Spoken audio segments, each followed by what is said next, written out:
ที่เชื่อใจของข้าพระองค์คนสัตย์ไว้กับเสียเงินนี้มันเสียงสักเลยการอุปาอุปาลงห้าคนอันนี้มาเสียอันดับเราล่างหาเงินเก๋ในคนละกินตัวเรียนการอุปาเต้นดูสักนั่นนี่มันเกี่ยวกับกระโดดให้ไม่ยากเก๋อยู่ตรงข้าที่ไหนแก้มคนจะโกงห้องที่เราเนี่ยเวรไว้โกงที่คุณสักการไม่ต้องพยายามตั้งหัวโบที่กระโดดเป็นนี่ก็ต้องการตัวระหว่างญาติกันรู้อินอุปโลมิขมาดูสุดโต่งนี่ไหม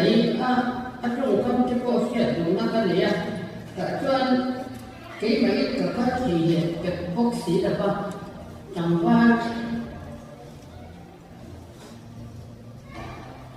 อันสองบอกไปเรื่อยๆอันไหนก็ร้านนี้ร้านเขียนเตะกันสองก็กำลังจะอันนี้ก็เขาตะเกียบเป็นดุดานั่นก็สุขละพิเศษนะฉันผู้พิจารณาบอกไปที่โรงพยาบาลตัวนี้นั่นรู้ว่าจะไม่ปั๊บแต่เจ้าก็สุดเด็ดมากละอันทุ่งใต้ชาวบ้านที่อันชอบก็กันมาดินก่อนว่าละอันนั้นน่าจะจ้างสวยเด็ดเล็กเห็นไงที่สวยดุสวยตุ่มอีเดียนติดจะกันโตตาอันนี้ก็ก็เลยทุกว่าดินพวกใส่ได้เราทุกวันเลยจ้องหรือว่าอีส่วนเนี่ยที่สวยก็ว่าอีส่วนที่กันเนี่ยนะแล้วอีส่วนที่กันเนี่ยเราแล้วก็นี่ที่กันที่เราเฮ้ยเองก็ใช่ไหมจู่ๆสวยกระตุ้นเลยว่ามาเสียหัวใส่แล้วก็เลยจ้องหรือว่าที่ละจนกี่ก็ได้รู้ว่าให้มีคนมีหนังเก็บตาปัดฟันก็ได้รู้แล้วว่ามันเป็นทุก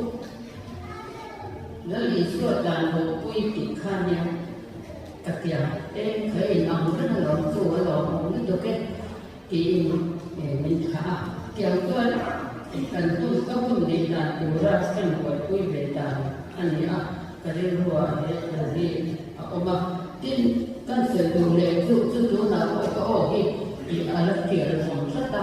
โอ้ยเกี่ยวกับนักเรียนเนี่ยไม่ได้ทำโดยอีหลักที่ก็สอนทางข้าวว่าผู้หญิงรู้มีได้ที่เดียวกันเช่นกันนี่เนี่ยนะมากนะเกี่ยวกับที่ข้าวเนี่ยการอุปการะเสียระเด็กเชื่อเนี่ยนั่นก็มีทางนั่นก็สะกดแม่ส่วนการนั้นใช้ทำไมคริสต์มาสตกกันแค่กันนู่นแบบที่ละซ้ำที่บอยสู้ไม่ยังกันสู้ตรงนั้นจนก็โอ้ค่ะสายสับแล้วก็การแข่งสายไม่ติดทุกนั่นเราเอามาเกี่ยวรังสติกันไม่ละเด็กๆปัจจัยแค่เดียวโอ้แค่ทำมาฝักเส้นนี้ดูไม่ลงกระเทียมสายเราทุกตุ้มตุ้มเนี่ยแค่ตุ้มอะไรแค่สามครั้งจนสายที่ตุ้มกันเนี่ยเดี๋ยวนี้นะแต่ยังทุกคนโอ้ยังกันโอ้กันสู้เลยก็ใช่ไหมทุกที่นอนจนลิตตะกษายกันลำลึกลึกองตักกันเนี่ยกันสายภาษาเป็นเรื่องคือสักเด็กไว้ชูพ่อสายอยู่ชินค่ะสายสักน่าองหลงนั้นกันสายตักกันลำนะคะลำตัวนี้ดินหัวลำตัวนี้กษายไว้ที่นี่กินน้อยแหละผมรังเกียจก็เดี๋ยวเราอยู่ก็นั่นสายหัวตาเกี่ยวกับการที่เราเกี่ยวกับอันหมายการนั้นโชว์ครับการสายรานต้นนักศึกษาสักเด็กอันนี้จะเจอสักเด็กกันก็อินพ่อแม่ที่เราตั้งกันอันนี้เขาเตรียมการกันโอ้ที่นักข่าวนี่เป็นมิ้นไปตู้นักข่าวมิ้นเป็นไม่ยอมคนนั้นเที่ยวก็ไม่ดีเป็นคนนั้นเที่ยวก็เป็นปีกอันนี้ขันโมแต่ที่มันจอยมวยเห็นไหมอดเสียเดียวหนีพวกขันประเทศกันกับหน้าตาหนีเปกันเนี่ยสักคุยกันเลยถ้าที่เอาอันยันประเทศกับนานใจของเองกันโซ่ดุหนาตัวนี้เองถ้าประเทศถูกกันเสียตัวที่จังเส้นทางไทยเสียบุ้งนี้สร้างสมบัติประมาณสร้างสมบัติ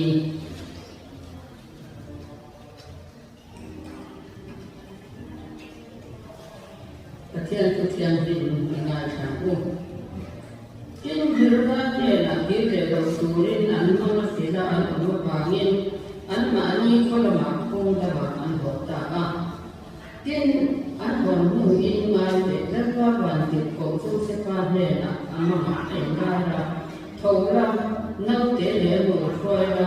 ai cũng ta là mà thành cổ các sự lên mắc cổ chứ dùng chứ đã cho ông là một cái lúc đó anh nâng tế thì vô là đủ lên là sống đô là gì thì thì chưa là không vào giả nên cả nên đâu để một cái phơi ra ai cũng ta là mà cái ta tiếp theo đó thì mắc cổ dùng chứ đã cho ông rồi nè lên phần rồi này cả các bà chú ai cũng ta ra mà ta có cổ xoay bằng thì sai cái lộ trình thì nam trang sòng còn là sinh bác sĩ ta do cái gì bác sĩ này là thu cần ta nam sòng sọt lộ xe bác sĩ này là cái công tác này ô nam cần hơn ba là cần bác sĩ giúp ta bởi vì cuộc sống thì sống thì bắt thông bác sĩ này giúp ta là yang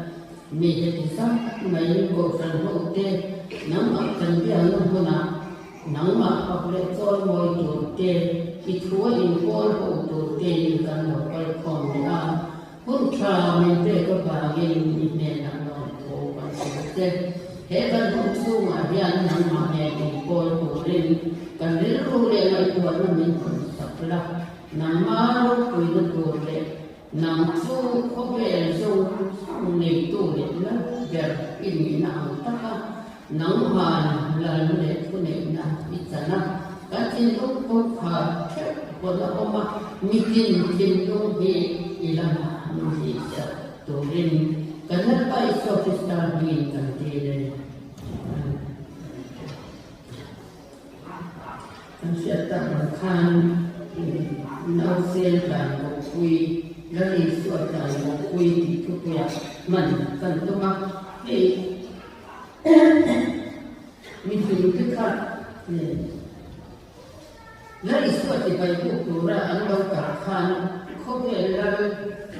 อันนี้ล้วนหาบางอย่างแล้วเดี๋ยวเราเนี่ยการภาษาที่กันเสียทุกอย่างอยู่มาสักว่าอันพระสงฆ์ส่วนอันนี้หลักส่วนขาเด็กเด็กวันแล้วเราเพียงตัวขาอะไรเสียสิหรือว่าทุกวันส่วนอามาอะไรตัวนี้เนี่ยถ้าบางอย่างถ้าถือว่าข้าอยู่ในรูปในสาขาอันเมตตาของเนี่ยนับเตะก็สุดสิไปพูดดูเยอะบางอย่างเรานักเสียตัวแล้วทุกเพศเขาตัดเน่เนี่ยมีสิ่งที่ขาดอันสวดตาอันนี้ที่จวนอันสวดตากับข้าอันสี่ข้าอันก็สวดข้าอันหุ่นอะไรเราหนึ่งเมตก็ติดเดียวว่าอันสี่ส่วนหุ่นอันพลิงนั่นสิมาติดข้าแค่นั้นทุกบางส่วนอันสี่ข้าอันหันหัวที่ถ้าที่อันสี่ส่วนละส่วนเราเส้นออกมาเจอใช่ไหมสิไปอันพวกก็พวกชักกินอันสิไปพวกแง่ๆบอกพวกเป็นสิไปอันพวกก็ที่จวนอันหัวคุณอันมุมาเฮโรดาเนี่ยกินเลยเราตัวละบาทเดียวก็มีนักศิลปะขันกงดำอันโคลามาอันเขาจะได้เฮโรดาค่ะอันเรียกว่าดิลาลิสวตุอันกุมหินตาอันดิลาลักษณะเรียกว่าลาลินเราเฮโรดาสุดท้ายก็ลาลักษณะขันอันกุมหินอันนี้อัฐินั่นตัวค่ะที่นั่นเป็นนะอันนี้ที่ส่วนการเชื่อมมาเพียงแล้วที่โซฟิสตาเพียงต่อกันใช่ปะเพียงท่านเรานี่เป็นตัวมันกันดูเลยว่าการเรียนรู้ว่าไอ้พวกเป็นตัวทัวบางทีเป็นอยู่แต่เขาไม่กันเอาเขาตัวแล้วที่โซฟิสตานี่กันแม่น่ะเทียบกับเป็นไอ้เสียเดียวกันตัวนี้masih itu sekarang esok bagian kebetulan kita nanti punya Cina bagian tujuan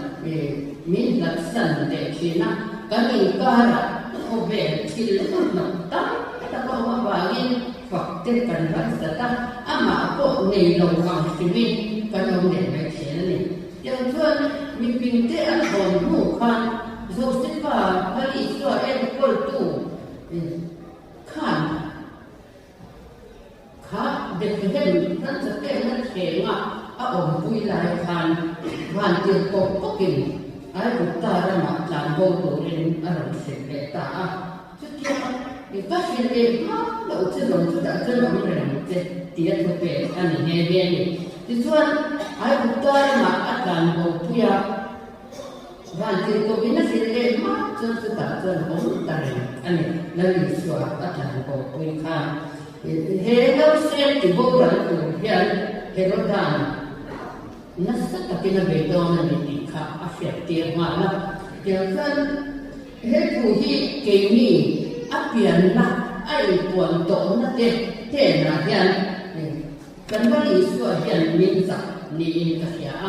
thì nó lý do cái mà nhà ông mình sẽ tiền tổ nó biết ta có cần lâu Phật về tổ nó cần lâu đồng để tổ nó không thì tôi là hiện thì mà cái nghề cần đã thì mà mình muốn là nghề cái mà nghề hiện ông thì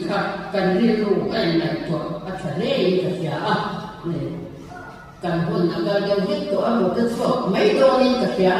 thì một số đều từ bộ phận hàng trăm đều tay đều kiến tạo chung ta là cái cần phải cần cần phải xây thì đầu tư kiến tạo chung trong đi là để các thứ tự gì lỗ kỳ tu binh thì ngài thảo được tí cần son thân này nghe thân và thứ nhất thu về kinh số sức khỏe phản ý sửa phá các thản cổ quya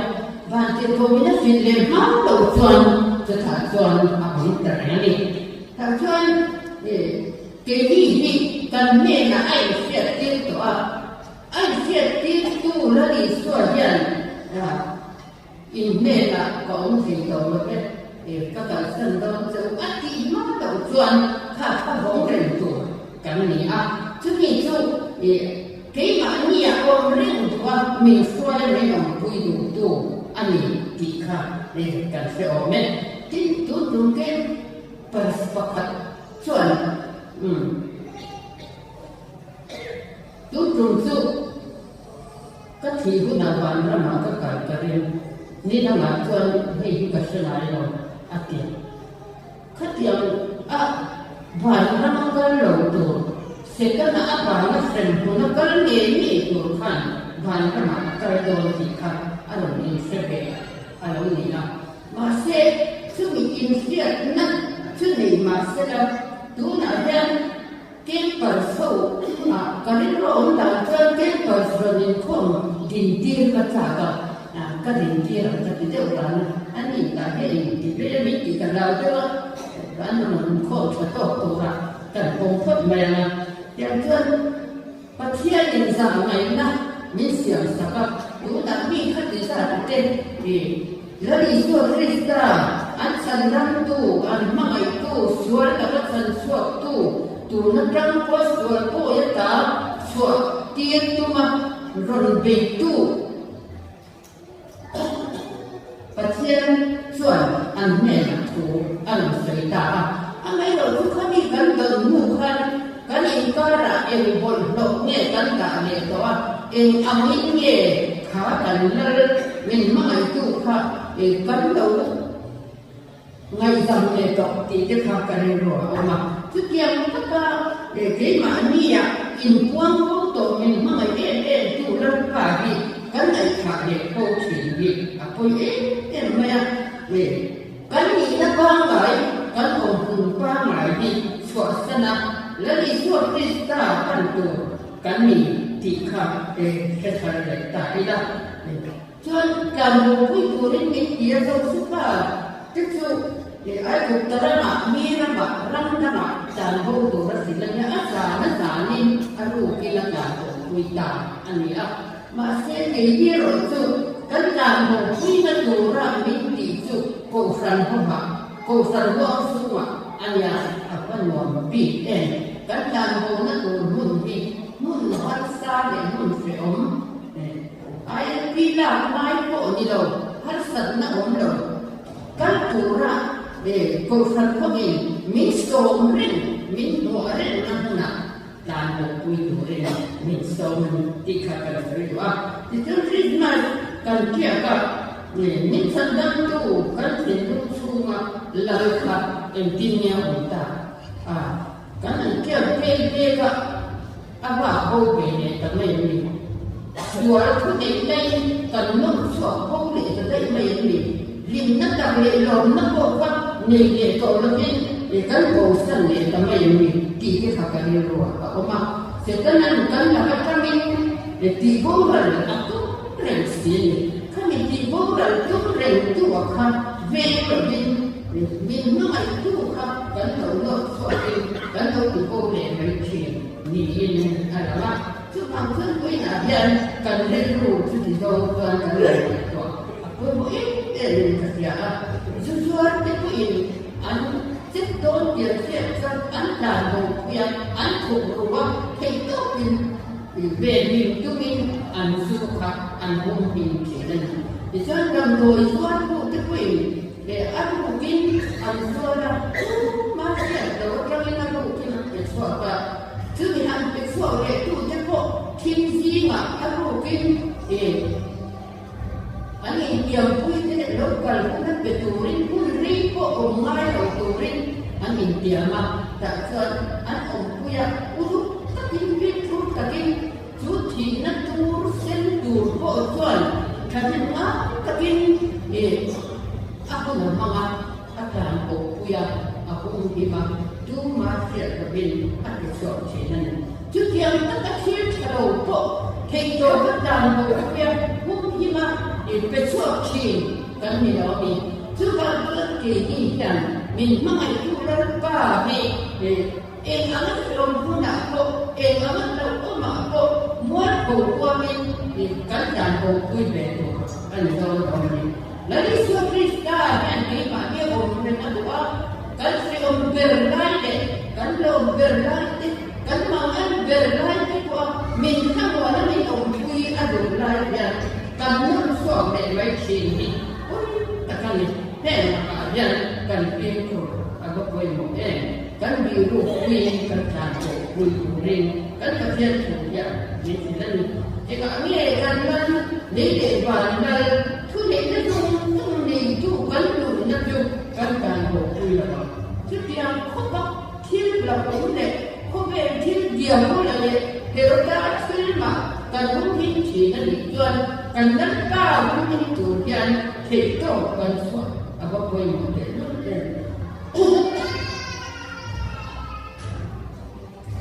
Jadi yang mungkin cina pasien ni nak asyik kan ni ni. Pasien dah kau yang kan mungkin kan pasien nak Jepun dengan untuk kami makhluk ini mazhar kisah pasien ini tak Asia ada kan kan rutin kan tisar dan zongtin misiasa roh wile tu tak main ani pe amatan mamtura Asia kan ni lain setiap ni apa kami ama kat dia mingat tiruya rui riru put non tiru na kopi rintu kalau ni malah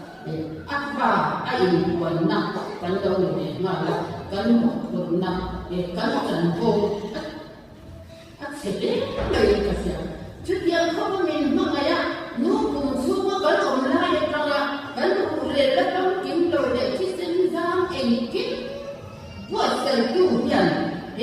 kan yang suatu waktu sesuatu nunnak mak mensuai turin ada orang imperial setiap imperial tu kini kan dalam posisi ani hen ni namanya minta zon na tu dia ban ku dia boleh lagi suami anku ya antar dapat di sana jangan capok mak saya tu dikotong ku mak saya nang apa kai dia bangkan antar kau Kini mengenai lubang yang tidak kuat turin nafsin isuakan hak mai itu membegitu sumabakan ada baru keluar mikro tentang keluar sini. Jadi tiêu tổ cái rồi ít cái là quan em cái mà em cái mà ít mà tụi nó là rồi cái tổ mà sẽ cứ phải mai sao mà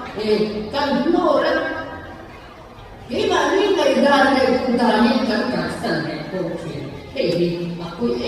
em mà đi em mà đi thì nó mày nó mình mà mày nó đi ada đâu rồi re nó đi kan baca mà nó đi cần đàn baru em và có quỳ quỳ nó đàn sổ không em lớn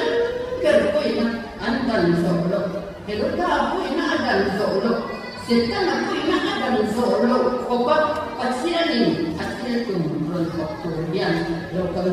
luar ani tunggu bangsa ani itu ini kan sandang itu amin berdoa tuhan minta sakelo sandang tadi tuhan minta dibawa sakelo kan kita ada cerita tu nak sesuai dengan tuhan ani tak itu mah sandang sakelo min kedua lokal min berin tuhan ada tuhan ada ani mấy người chú nghe đóng rồi cũng thì akan nắng mà khá sân đầm nó có quý tập nổi bông tù lệ đã bông tù khắp nắng mà đã bông thế nó để chủ khắp nắng mà lệ cái mà đi cắn đi sẽ rất là quý nặng ở gần rộ rồi để sân đầm nó quý chứ mà hiện thu này nặng này chủ cái mà đi kan nhớ mình kan itu tuan setelah jam tu ni itu kan ni itu apa dengan lagi suatu dalam lagi kan cuma tu ni nanti kalau kan cuma dia sedang tu tujuan min boleh kan muzong min manusia mengkira kan ribu dana kan muzong mga tu ni nak rencana tu mah kan tuhan nak mga mimpi kaat itu apa ni kita asal dengan setelahnya itu tuhan nak siapa lagi suatu gambar rupi ini artinya ikan artinya pun ada di sini ane tuan lele buat lele mungkin dia pun nak dia satu lekan ada yang gambar dah kemudian setelahnya kan anak kecil itu aku kan itu kan itu main dia tapi mimpi kita kan siap aku itu mai pasal itu dunia itu pasal dunia mah lalu tu kita itu orang itu ada pasal itu kan jangan tu yang kita sekarang ini mimpi itu lagi suatu apa tentu nama saya bukan wanita untuk kesehatan. Itu tuan siapa dan dia itu bukan siapa dan dia bukan dia lagi suami dia mai. Cuba tuan kan kuat yang sangat kuat yang lautan ini pun itu kan itu kan sangat kuisi. Itu tentu pasien mana yang apa ngày nó thấy chiều đi lên được cái đây thì xóa nghề chứ thì tất nhiên mình mà ngày mình xóa chiều mình trắng đổ luôn thì là bất khả đi là đi dù như ngày na vào tuần dù chúng định nó chúng mà thì thể lâu chung cái thì thể cần chung ta ít bác sĩ muốn na lồ này dần tổ nó đã đi xuất thân đầu nó ít dần tổ nó đã vô thì cũng nằm mà itu yang berkenaan semuanya nanti itu tertuan namun doa lebaran okey ini itu dari soal memang siapnya kan kita kan nanti ini kan terlupa ini begitu apa ini kesantam dari Hindu apa ini kalau Hindu tu ada yang tidak ada kan chuyện suối bồi nó bền tù cấn nhắm thì nhân đâu cần bước vào cái bền tù thì cần nhau ăn biết cái bảo nhân ăn cổ phần mình quý thế thân cầm năm có là sẽ ta nó số sạc tung nhỉ bền tù và xe này nó đã อันนี้อันเป็นจะเกิดขึ้นกันขั้นดำนี่อาบุเลยนะมินสิริชัดมินเป็นชัดจนแล้วนี่ส่วนกันนี่นั่นนี่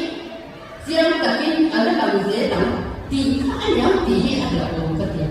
อันนี้ที่ส่วนเข้มกันโตดังอันที่บอกสีนะว่ากันเรื่องนี้มัวรู้กันอีกท่าเนี่ยไม่ได้ท่าอันนั้นสีนะว่า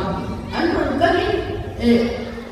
ฮันสันนี่เรียนรอนที่มาเสียกันต้องสิดูเล็กลงเตะบอกสีไปจนอันตั้งที่ให้ไม่เร็วเลยอินพุดันที่ก็ตอนนี้เกี่ยมันนี่อ่ะเด็กขาเทียนขาเอาไว้วางเงินอันนี้เวรเงินสั้นสุดตัวละกันลงยังไงวะเกี่ยมันนี่กันลงอินดาโอ้ละที่ที่เขาพูดอะไรตัวกินอะไรตู้มาตาเนี่ยแล้วที่สุดคริสต์าเนี่ยนำมาอินกานำมาตานำมาทุเรศนั่นด้วยอ่ะเหตุฉันนำมาคุยกับพี่โอมันดีที่คุยกันยังอิสเซียนมากันเรื่องอินที่ไอ้ตัวเซียนมากันนี่นะที่เราดูทันนะเป็นกับมินเป็นที่ก็มาปานในเรื่องเรื่องบาปเราไม่ที่ประเทศเนี่ยนะเราทุกสิ่งทุกอย่างอินบทสีละทุกอย่างอันนี้ว่ากันถ้าเราเที่ยงदिनที่ที่เห็นนะในคันเดียวต้นเดียวอันว่าเที่ยงนุ่นนั่นเองถ้าเรารู้ตัวเลยที่เป็นสังคมยังสุดที่ค่ะมิตรเป็นมันพอกันจุดกันเนี่ยหรอกันเนี่ยกันเสียกันเนี่ยเรายังมันไหนนะกันเราเสียเราพลังที่เราว่าเราเป็นเฮ้ยนี่ไม่ดูแล้วนี่สุดที่สกัดยันเฮ้ยที่ที่ที่นี่เป็นอะเกี่ยมันเนี่ยทุกทีส่วนทุกอย่างนะที่ดูมาที่เราเล็กเท่ดูถ้าเราเที่ยวดินคันใดที่กันก็เลยจุ่มจุ่มได้ดีที่จะกันมันกันที่มาเนี่ยส่วนทุกอย่างนั้นเราก็เพี้ยนกันมันทำสักเที่ยวกันอุปาที่เที่ยวเนี่ยเรากันคุยที่เที่ยวเนี่ยเรากันภาษาที่เที่ยวเนี่ยเราพวกคนนี้สินะข้าหักสันนะคะและนี่ส่วนที่สกัดมีเที่ยวคุยตู้เบรอนินอาหารกันไม่ได้ที่ที่ในกันเนี่ยที่นี่ที่นี่อิสราเอลกันเรื่องนี้คุณดูนี่จะดูเวลาจะจูมันรู้เฮ้ยนี่นะทำยังอิ่มชัวที่เรามิตรเป็นมิตรดูจามินาที่พวกคุณดูกันขาดตรงนี้คุณดูขาดตัวเองที่เนี่ยกันอิ่มหมดสักกันสุดเนี่ยเอาที่พวกเองหมดเสียเดินอีกพวกดูนี่เก็บที่ช่วยทุกที่เลยเก็บทุกอันเนี่ยกันไฟเนี่ยตรงนี้ข้างจะบอกว่าทำไมเลยล่ะทุกอย่างจูจ้วนเล่นดีเนี่ยถ้าเราอย่างที่ทุกอย่างมีที่รักเห็นอะไรสู้กันเลยสู้กันมีแต่ทุกอย่างตัวเนี่ยมีอมที่จะบอกว่าอย่างไรตัวอีละจันได้คนที่อมโดนนักใจคนที่อมโดนทำผู้นั้นจะทำการดูคุยโซ่อีละถ้าเดียวนะอินเทอร์เน็ตกันนั่นเองที่มันรู้เที่ยงที่พวกนั้นนวลตัวนั่นคุณค่ะไปพวกอีละกันคุณจะรู้อะไรที่เขาจะทำว่าตัวเองกินก็กันมันเดียวโดนตรงตัวพวกกันเรื่องนั้นถ้าว่าองค์ที่ลงนักต่ำตัวเต็มเลยจะได้คุณแบบนี้กันทันได้เฉลี่ยสีโดมันเป็นคนเอาไปคุยดูจู่ไอ้คนพออินคุณลุยอินดูเกิดสาดีทั้งเงี้ยพวกยังเห็นเลยนะวันสาดีละเนี่ยจู่กันที่ที่เสียเป็นประเทศที่ที่นั่นเองสันนิษประเทศสักนั่นเองสันนิษกันเรื่องอะไรตัวนั้นอีกอย่างกระนั้นที่เราตรงนี้เห็นว่าเห็นมินเบรนะเห็นเสร็จแล้วเห็นมินเบรเสียมินเบรนะก็กันเสียเลยเสียเลยนะไม่เลยเฮ้ยแต่คนมันก็ยังมีคนฟ้องมีคนโดนเลยเกี่ยมันมีเสียเลยเสียนะมีดีสักนิดจุดเดียวเขาว่าทุกอย่างนั่นเลยเราตู้กันโซ่บ้ากันนะอะไรกันเพื่อจุดบางคนกันไม่ชินแล้วกันกับสัตว์สมัยนั้นทุเรศนั่นเองจู่ที่ถูกรักนั่นเองส่วนเด็กกันหนุนกันเป็นยงชูนี่เกิดอะไรส่วนนั้นมีสันดานทุเรศส่วนเด็กตาดีกุมหินอีละตามบุกวีอีละส่วนทุเรศนั่นเองบุกวีอีละอันเดียร์ดีดูดีละกันตามบุกวีมันดี mi đắng mi đầu sập tù mi đầu vinh cái mà mi đầu tù nè ya lên phần mi về anh ya nè nó trắng nè dễ tù ra ăn hoặc tù cái mi đầu cái gì trước kia ăn sẽ trắng tù để mi rô quý tập mấy cái này khi lên sang rồi đi sang rồi làm cái đêm của họ nó dễ em bây giờให้เด็กเส้นหุ่นตั้งเหมือนฟลอยตูก็เลยปากตามาแทนถ้าฟลอยตูมันทรงซึ่งมันสุดกัน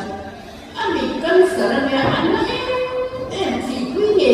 อยู่ขบวนน่ะตัวนั้นจุดที่ขบวนน่ะตัวนั้นตัวอันนั้นป่าอันตาโดนคุยชินอันเดินวิ่งชินอันเดินกันอันนี้น่าฟลอยตูนั่นทรงต้องมากันอันนี้รู้ว่าเรามันให้เจ้าคุณตั้งเหมือนช่วยดูพลังป่ากระดานจีบเองมันส่งมันกินเร่งกระเชียงเซลล์รีบเดินลงนะจะตัวหนุ่มเมย์อะไรกระเชียงติดควงเปลี่ยนลงมาเซถ้าเราไม่ใช่นักเปลี่ยนก็สั่นดำตัวอาเมนอารมณ์คุณจะกับบุยตัวเองเพียงเพียงเซจะตัวบานขบานอยู่ช่วยเชียงdekat milik tuan tahap tolak le kawana in mana le base dalam kanito takumin lewa kaya ne di alu warna terus pane ya nak le filmna obe buat le rumah ini ramai kan kamai buat tentang tugas pak itiara diaมาเลยอาชีพหลังครับมาเลยคงมันอยากจะรู้ว่าน่าจะมีการอะไรเราตัวเริ่มต้นต้องคุยเสียอะไรนั่นเป็นเสียเป็นอักษรจำตัวอะไรนะอีกเรื่องส่วนนี้ขับว่าบอกกันนี้เราก็จะเรียกเช่นนำสิ่งนี้ก็ดูเพื่อเด็กจะตัวที่เราก็เบิกตัวเจ็บตีนยาปะโขตาเนี่ยให้มีจู้กันมีชวนให้ดีหุ่นกันเข็นโดนอ่ะพวกอะไรเนี่ยกันที่โดนพวกกันนี่เสร็จนั่นตัวทุกคนไม่ช่วยกันแล้วก็โดนพวกกันไม่เป็นเช่นถ้าที่ริมมันอีกแล้วเป็นกันก็โดนพวกกันไม่เป็นจุดเดียวที่มันก็โดนไม่ไรพวกชวนกับบุยแล้วไปเองพวกเป็นเศรษฐีอ่ะแล้วก็กันหุ่นที่กันขัดไล่เด็กเด็กกันเราก็ปัดตัวเบี้ยคุณจะเอาเด็กกันคุณจะรู้ตัวเบี้ยตัวคุณจะเอาเด็กคนเดียวซึ่งถ้าชวนกันนี่นะสุดเอาไปหมดเลยไม่ถึงชวนกันดำเราเสียเบี้ยก็จะชวนกันยิ่งปีบักโลกันยิ่งปีบักโลกันยิ่งโกงปีบักโลมาเสียกันขัดเบี้ยได้กันอีกดูวันผู้ใหญ่เรียนพวกผู้ใหญ่กันยิ่งดูเบี้ยกันยิ่งอะไรเราทุกคนได้ป้าเพื่อนเองเอาขบเสียเลยคุณนี่มั้งเองเอาขบเรียนตัวนี่มั้งพวกนี้ละมิตรสันแล้วมิตรกลุ่มอันดูเลยนะอันนั้นเลยนะถ้าสันนิษฐาน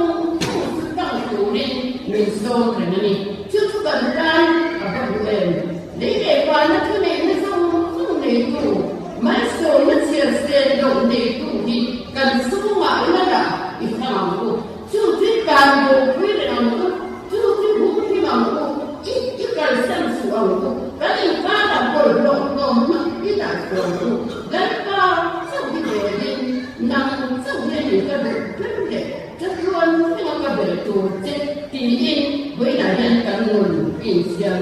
เรียนเรียนรู้การเรียนรู้กินอย่างรู้แล้วก็ตัวกันสบายกัน